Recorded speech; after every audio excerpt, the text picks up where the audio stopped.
Sa ating mga ka-GMB, welcome po sa ating Good Morning Beautiful ngayong araw ng Tuesday. Lagi nating tandaan that we are beautiful because we were all made in the image and likeness of God.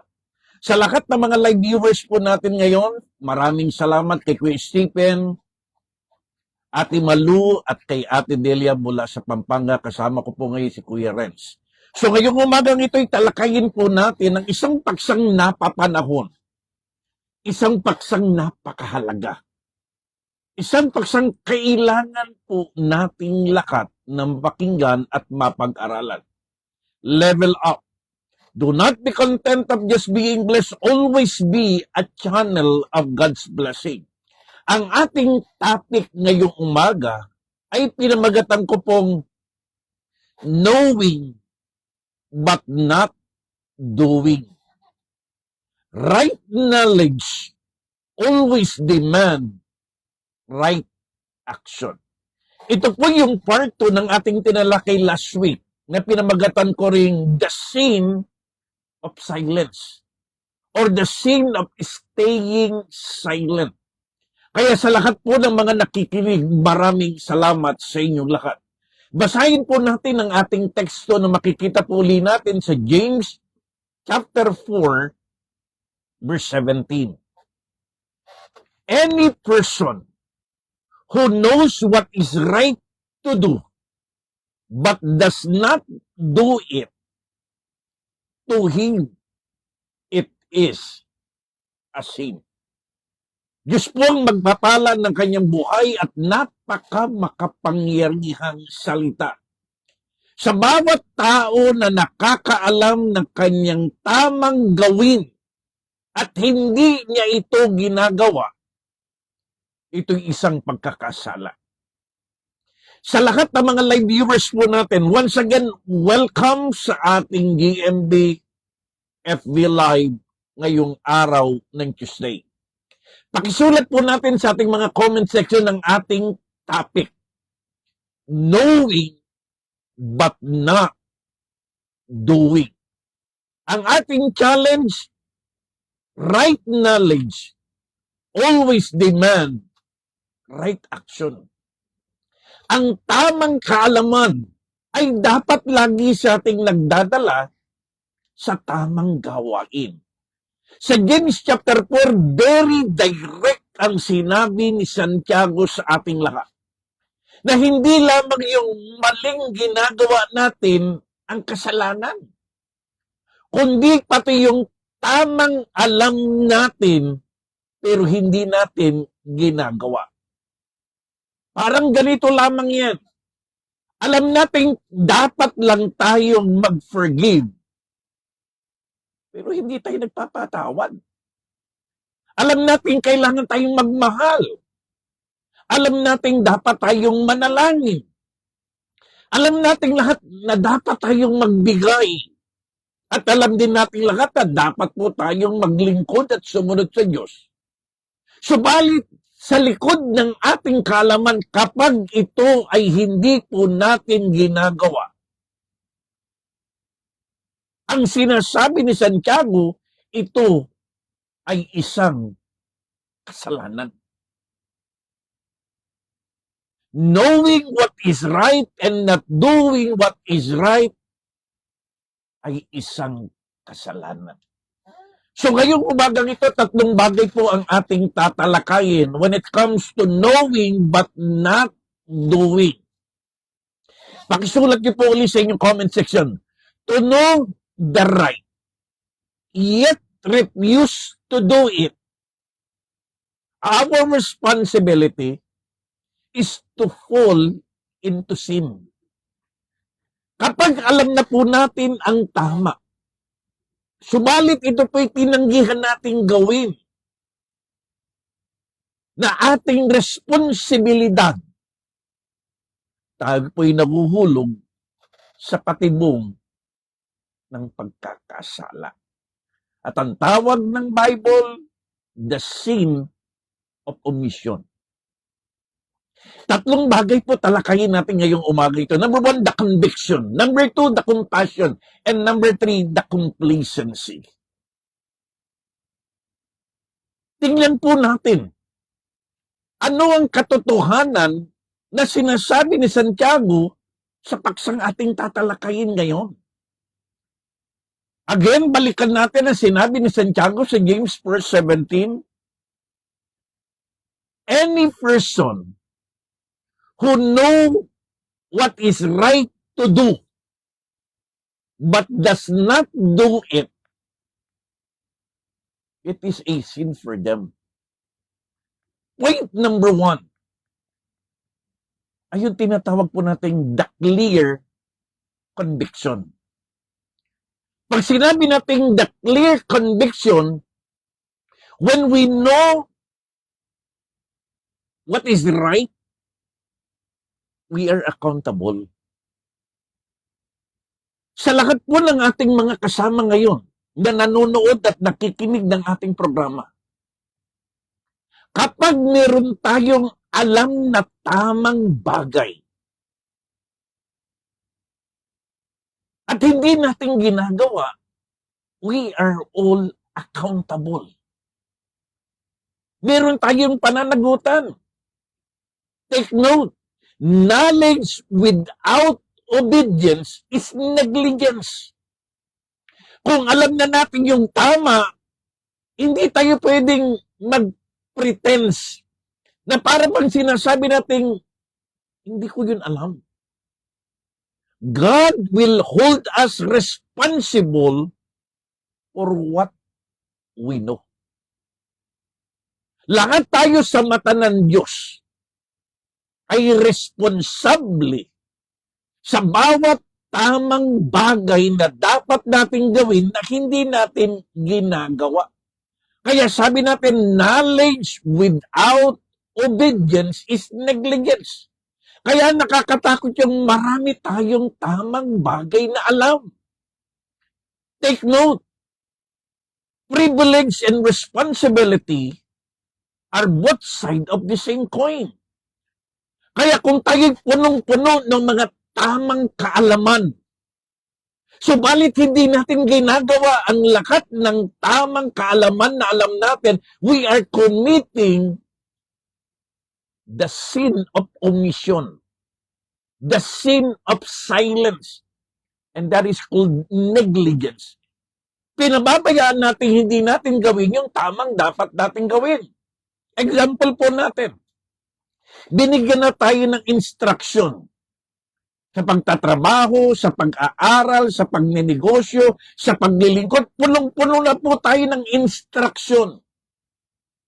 Subalit, binabaliwala natin, nine-neglect natin, dinidedma natin yung instruction, kaya hindi natin pwedeng sabihin na hindi natin alam.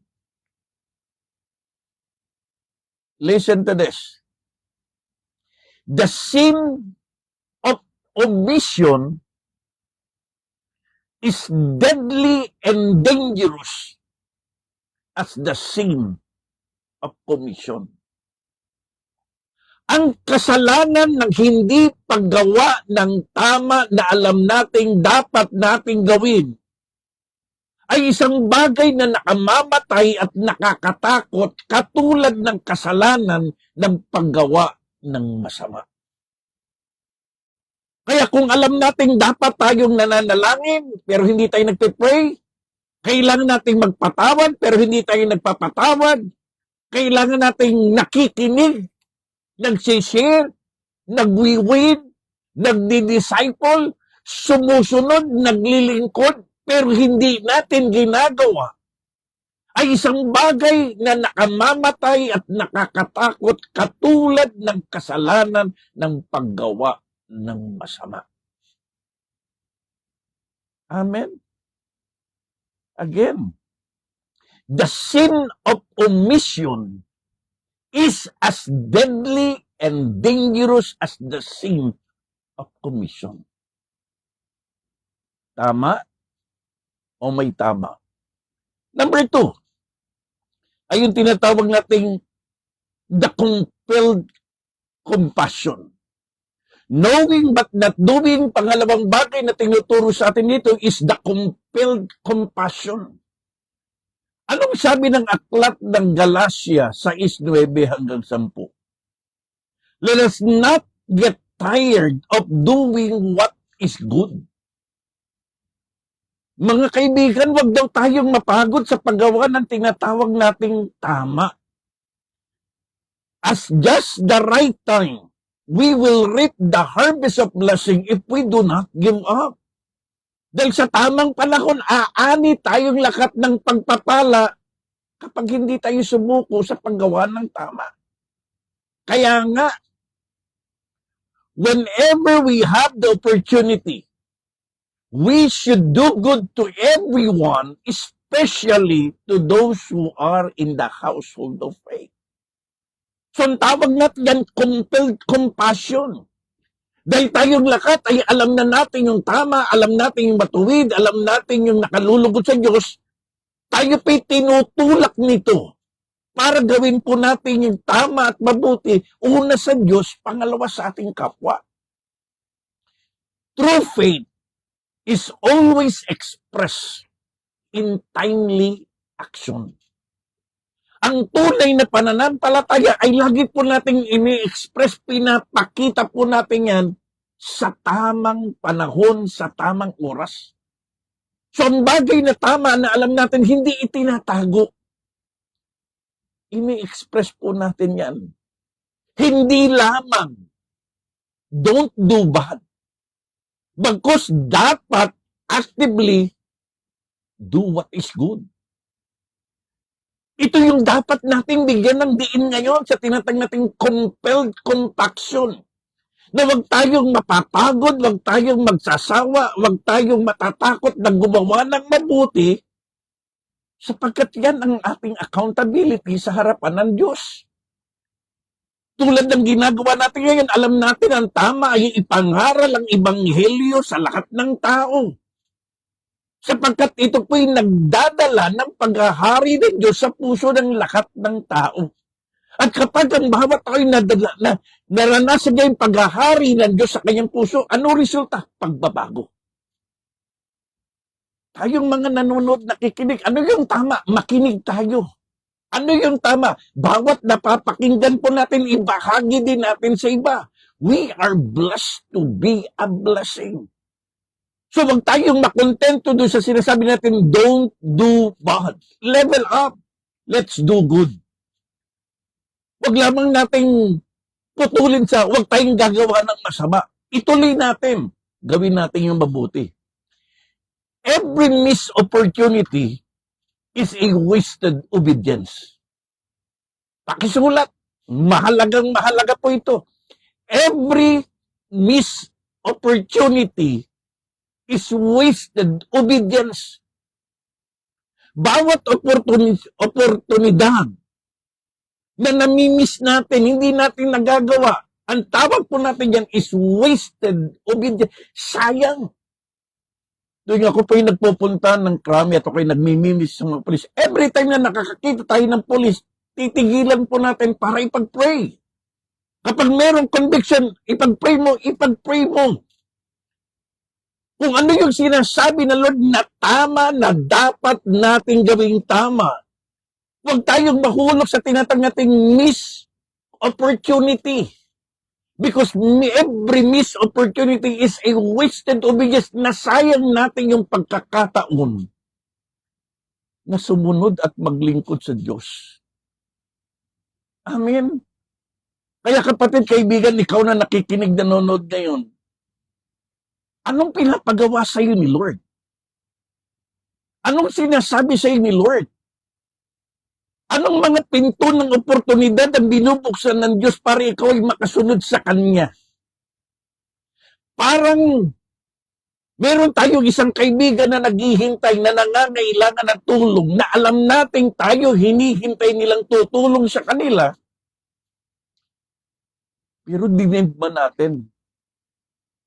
Nagbisi-bisihan tayo. Nagbingi-bingihan at nagbulag-bulagan, nagsara ng pintuan at hindi tayo sumunod sa pinagagawa ng Diyos. Take note. Pakisulat.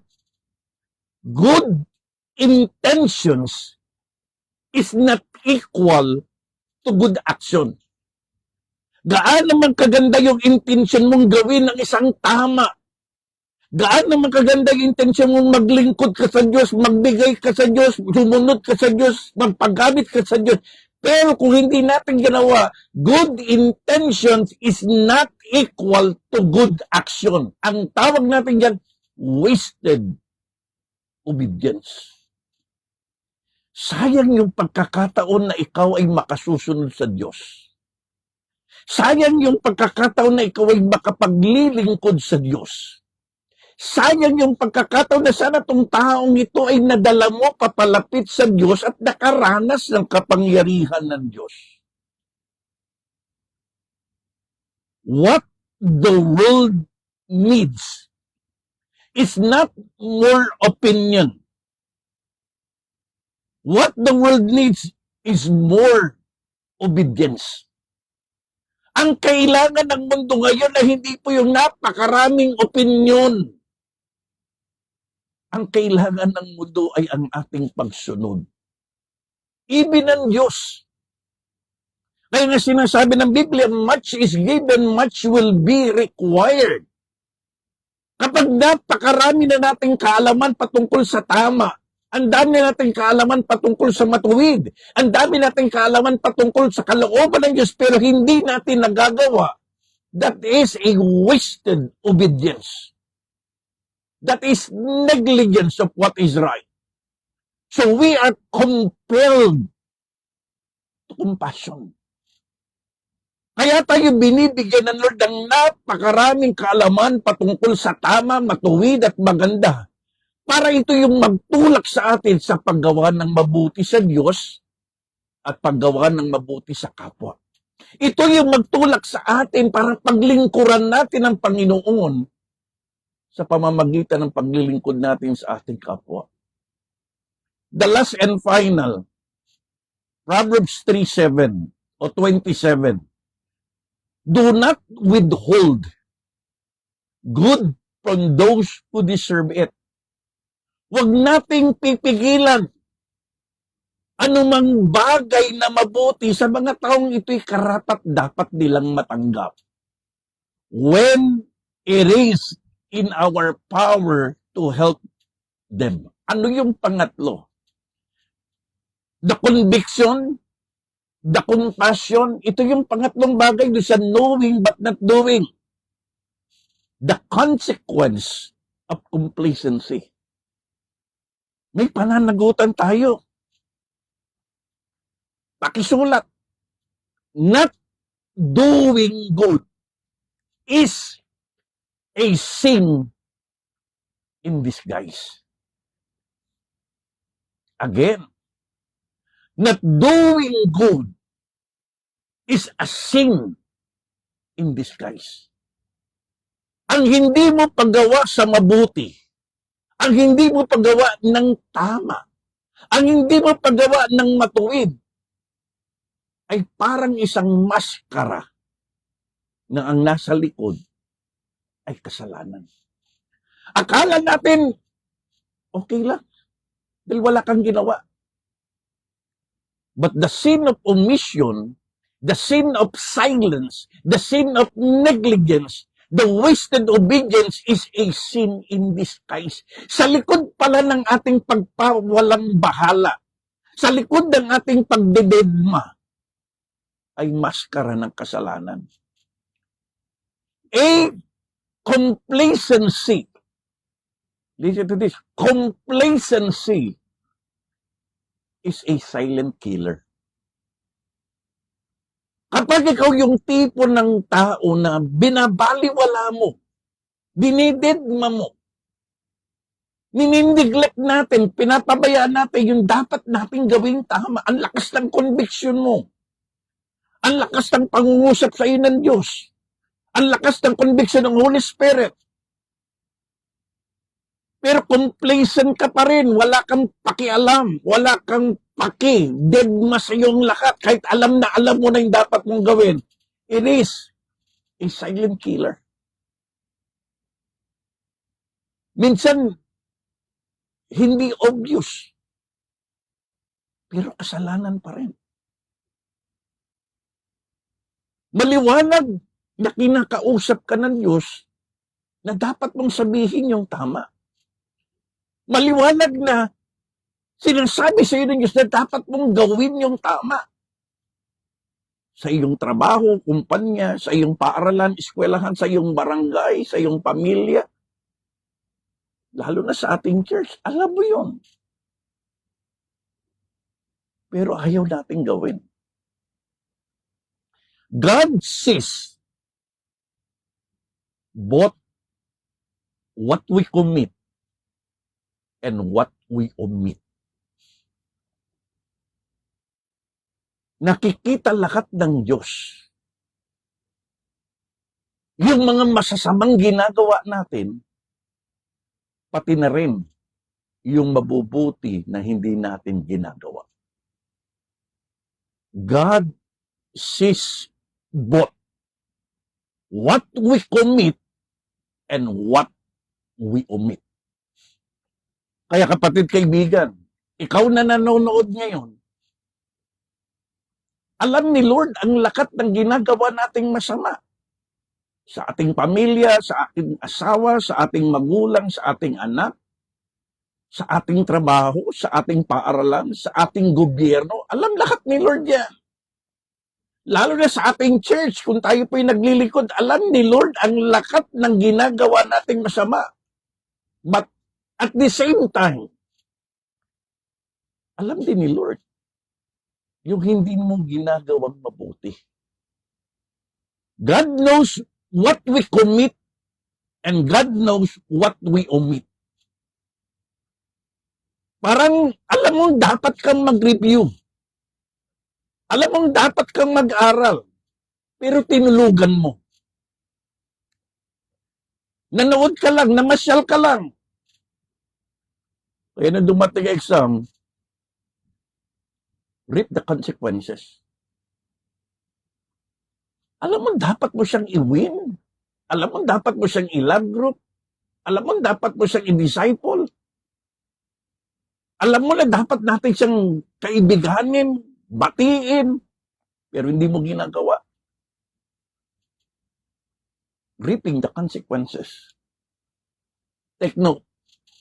Complacency kills more dreams and destinies than failure ever will. Yung pagwawalang bahala, yung pagdededma, yung walang pakialam, ay pumapatay ng napakaraming pangarap. Pumapatay ng napakaraming magagandang kinabukasan, higit doon sa tinatawag nating failure ever be. Mas maraming pinatay ang complacency pangarap kaysa sa failures natin. Mas maraming pinatay yung complacency natin na destinies kaysa sa mga failures natin. Bakit? Wala kang ginawa. Kung ikaw ay naglilingkod sa Diyos, ba't hindi lumalago ang church? Meron tayong masamang hindi dapat gawin at meron tayong mabuti na dapat gawin. So in conclusion, hindi lamang yung maling gawa tayo accountable. Maging sa mga tamang bagay na alam natin. We are all accountable before God, hindi lang sa mga maling ginagawa natin, kundi maging sa mga tama na alam natin na dapat natin gawin. Kaya ang dapat, active faith, hindi passive knowledge. Pakisulat. Ang kailangan nating lahat is active faith, not just passive knowledge. Lahat tayo naligtas. Pero dapat maging daan tayo ng kaligtasan. Lahat tayo binago. Pero dapat maging daan tayo ng pagbabago. Lahat tayo pinagpapala ng Diyos. Pero dapat lahat tayo nagiging daan ng pagpapala ng Diyos. Becoming an agent of love, agent of change, and agent of blessing. Kaya nga tayong napakaraming kaalaman ay mas nakakatakot kasi mas malaki ang ating pananagutan sa Diyos. Again, take note, active knowledge, not just, or active faith, not just an passive knowledge. Yung lakat ng kaalaman po nating tama, mabutit, maganda, ay dapat nagdadala sa atin ng paggawa ng tama at maganda. Kapag hindi natin ginagawa yan, we are guilty of the sin of omission, the sin of silence, and the sin of negligence. Ang tawag natin lahat kanina, wasted obedience. So ano yung challenge natin ngayon? Huwag lamang puro. Alam ko yan. Huwag tayong mahulog sa ganong trap. Huwag tayong mahulog sa ganong mode. Alam ko yan. But the question is, are you doing it? Alam nating mag-pray. Nagpe-pray ka. Alam nating dapat tayong may quiet time. Nagko-quiet time ka. Alam nating dapat tayong nagpapatawan. Pero nagpapatawad ka ba? Alam nating dapat tayong maglingkod. Pero naglilingkod ka ba? Alam nating dapat dinadala natin ang lakat ng ating mga kaibigan, kapamilya, mahal sa buhay sa Panginoon. Pero ginagawa ba natin? Alam nating dapat tayong nagbibigay sa Diyos, sa gawain ng Diyos. Pero nagbibigay ba tayo? The challenge, do it now.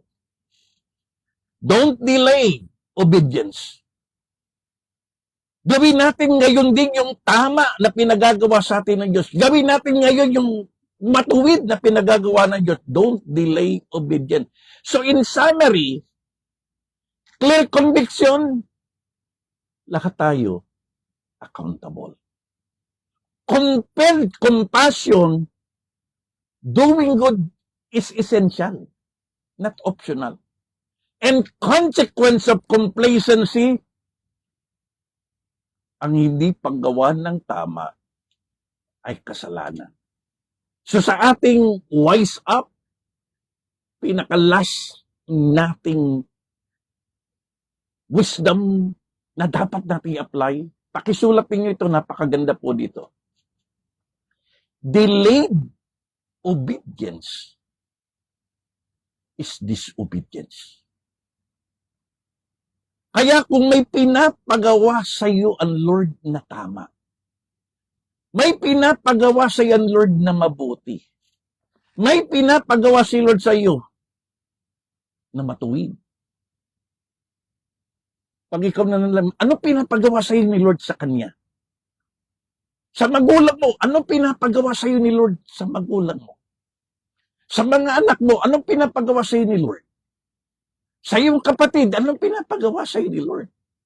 Sa iyong trabaho, sa iyong kumpanya, sa iyong negosyo, ano pinapagawa sa iyo ni Lord? Sa ating community, sa ating kapwa, ano pinapagawa sa atin ni Lord? Sa iyong paglilingkod sa Diyos, bilang Kanyang anak, ano pinapagawa sa iyo ni Lord? Take note, delayed obedience is disobedience. Missed opportunity is wasted obedience. Do it now. Ito pinakamaganda sa aking pagwawakas. Huwag kang masanay na lagi kang delayed at tamad sa paggawa ng tama. Take note, sa lahat ng mga nakikinig at nanonood ngayon, huwag tayong magpapadelayed at huwag tayong maging tamad sa paggawa ng tama. Knowing but not doing. Nawa tayong lahat ay napagpala ng salita ng Diyos. Kaibigan, kapatid, kung nararamdaman mo na parang ako yung sinasabi ni Bishop, ang tawag dyan, conviction. At ang tama natin gawin, hingi natin ng tawad sa Diyos. Alisin na po natin yung paninisi. Naghahanap tayo ng sisisihin. Ang pinakamaganda na tama natin gawin, magsisi po tayo. Huwag natin sisihin ang gobyerno, huwag natin sisihin ang korupsyon, huwag natin sisihin ang kapitbahay natin, huwag natin sisihin ang China, huwag natin sisihin ang climate change. Itigil na po natin yung paninisi at simulan natin ang pagsisisi. Sabihin natin, Panginoong Hesus, patawad po sa lahat ng aking mga kasalanan. Mga ginawang masama, patawad. At lalo digit sa mga bagay na tama na hindi ko ginagawa. Mga missed opportunity, mga wasted obedience, the sin of negligence. Alam ko, Lord, ang dami mo nang ibinigay sa aking tamang kaalaman. Pero hindi ko ginagamit. Kaya, Panginoon, patawad. Pinagsisisihan ko lahat ng aking mga kasalanan. Tinatanggap kita. Bilang Panginoon, Diyos tagapagligtas ng aking buhay, bagugin po ninyo ako. At gamitin nyo rin akong maging daan ng iyong pagmamahal, ng iyong kaligtasan, at ng iyong pagpapala. Salamat po. In Jesus' name. Amen. Kapatid, kaibigan, kung ikaw ay buong pusong tumugon at sumunod sa panalangin, congratulations. The Bible says you are now a new creation. The old has gone. Yung lumang ikaw na makasalanan, na pasaway, makamundo, mabisyo at pangit na ugali has gone. Wala na po yun. And the new has come. Isa ka ng binagong nilalang.